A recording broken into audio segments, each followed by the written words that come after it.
In 1999, a series of cyberattacks brought the United States' most secure agencies to their knees. The source wasn't a foreign spy, but a 15-year-old kid in his bedroom.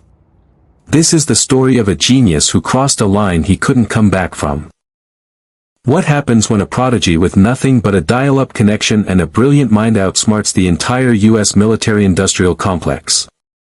The story of Jonathan James, also known as C0 Mraid, is one of the most tragic and cautionary tales in the history of hacking. He was the first juvenile to be sent to prison for cybercrime, but that was only the beginning of his story. Growing up in South Florida, Jonathan James was a quiet, intelligent kid who found his calling in the Wild West of the early internet. While most teens were chatting on AOL, Jonathan was teaching himself the intricate language of computer systems. At just 15 years old, he performed a series of breathtaking hacks. First, he infiltrated the Defense Threat Reduction Agency, or DTRA, the Pentagon agency responsible for safeguarding America from weapons of mass destruction. He installed a backdoor on their servers, giving him unrestricted access to sensitive emails and employee passwords. But his most infamous feat was hacking NASA. He wasn't just browsing, he stole proprietary software, the source code for the International Space Station's life support system. The value of that code? Approximately $1.7 million. NASA was so horrified, they were forced to shut down their entire network for 21 days. Imagine that, a high school sophomore grounded the space agency. It didn't take long for the FBI to track the digital fingerprints back to Jonathan's doorstep. In 2000, at 16, he was arrested. The justice system made an example of him. He was tried as an adult, convicted, and sentenced to 6 months house arrest and probation. But there was a catch: he was forbidden from using computers for recreational purposes.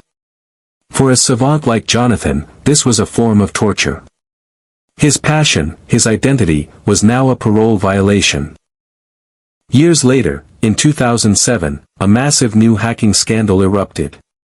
The TJX data breach saw over 45 million credit card numbers stolen.